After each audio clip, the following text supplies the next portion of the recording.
Hi, everyone. Welcome to the next short attention span webinar. Kelly, how's your attention span today? My attention span's good. This sounds like we're about to advocate some kind of a cleanse or something, though. This sounds interesting. I love that.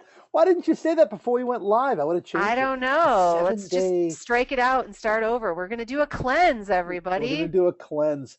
Here's the thinking, Gag. We all have bad habits. We all have bad sales habits. We have bad personal habits.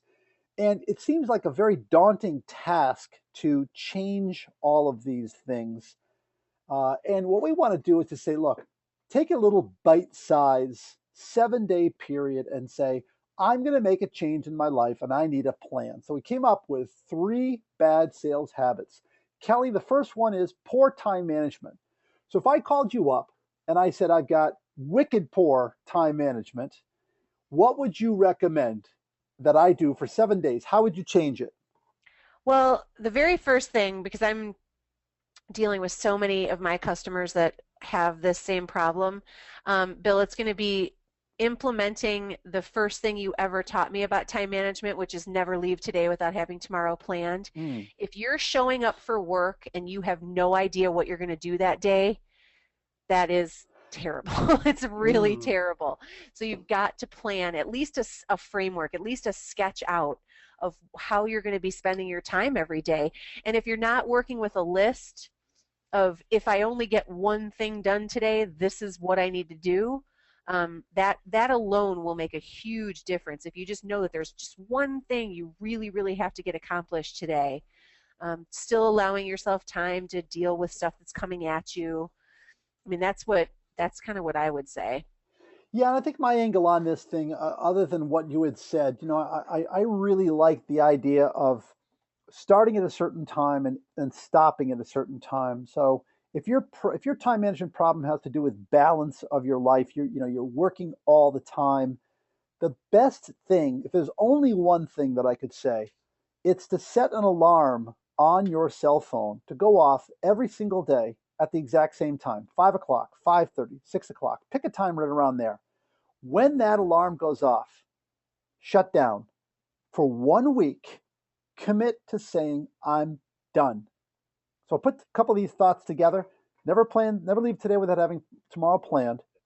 And when that alarm goes off, quit just to see how your life changes. Just do it for a week. I Hmm. did it. It has made a tremendous difference in everything from the efficiency of my workday to the amount of stress in my life.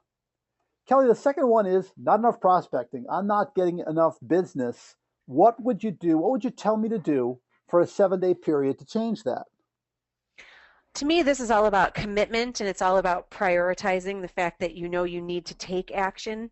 This doesn't just happen on its own. We don't just get calls every day from people going, please come and talk to me. I'm dying to hear what you have to say.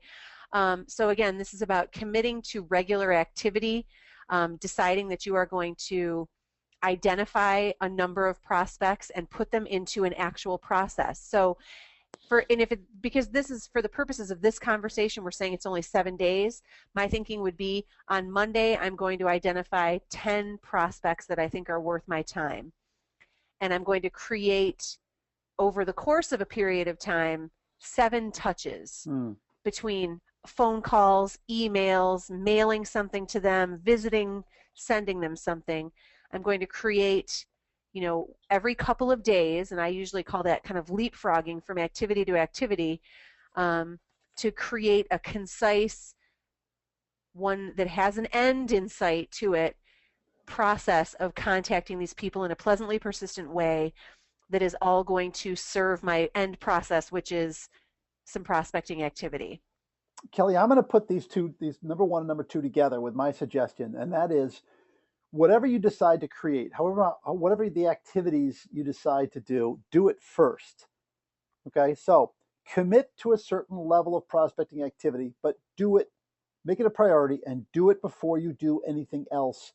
Do Mm-hmm. that for a week and see what a difference that makes. So that's my addition to your fine comments. The Yep. number three is taking customers for granted. And as we've said for a long, long time, and this fact has been around for the 30 years that I've been in sales, the number one reason why we lose a customer is because they feel that we are taking them for granted. And you don't realize that until you suddenly don't get that reorder and you call and they say, well, we gave it away because we hadn't heard from you. So Kelly, what would we tell the listeners to do to change this bad habit? There's a couple things that I would do. Number one, um, it's account reviews. If you are not sitting down on a regular basis with significant customers and having an exchange of information and an exchange of both data and kind of vision, you'd need to be doing that right away. And what I mean by that is you want to sit down and find out how you're doing. You want to sit down and show them, if you've got metrics, what your on-time delivery percentage is, what your error rate is for them specifically, and show them that you are paying attention to how well you're servicing them. Get their feedback on how you're doing, what could you be doing differently, and that kind of magical question, if you had a magic wand, what one service or product would you like to see us offer that we're not currently offering you? Then you want to talk about vision. Here's where we're going in the next 12-month period, what our plans are for acquisitions, growth, new services, things like that. And now, customer, I'd like you to share with us where you're going. What are your projects? What are you looking to do? Have that exchange of information.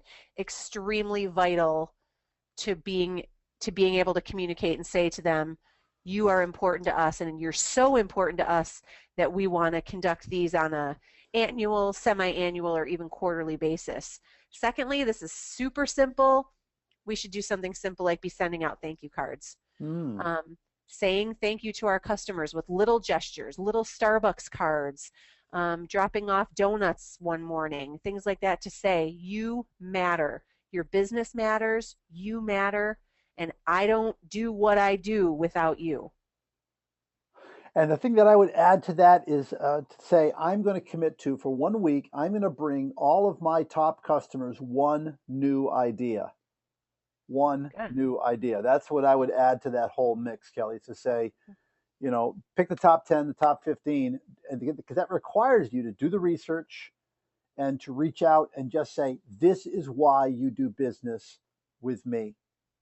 So, all right, gang, there's some ideas for changing your business bad habits and doing the cleanse. And if you do need to change your diet, then that's a different kind of cleanse. And I know nothing about that. Kelly, thank you very much for your input. Thanks, Bill. And we'll talk to you all on the next short attention span webinar. Bye, everybody.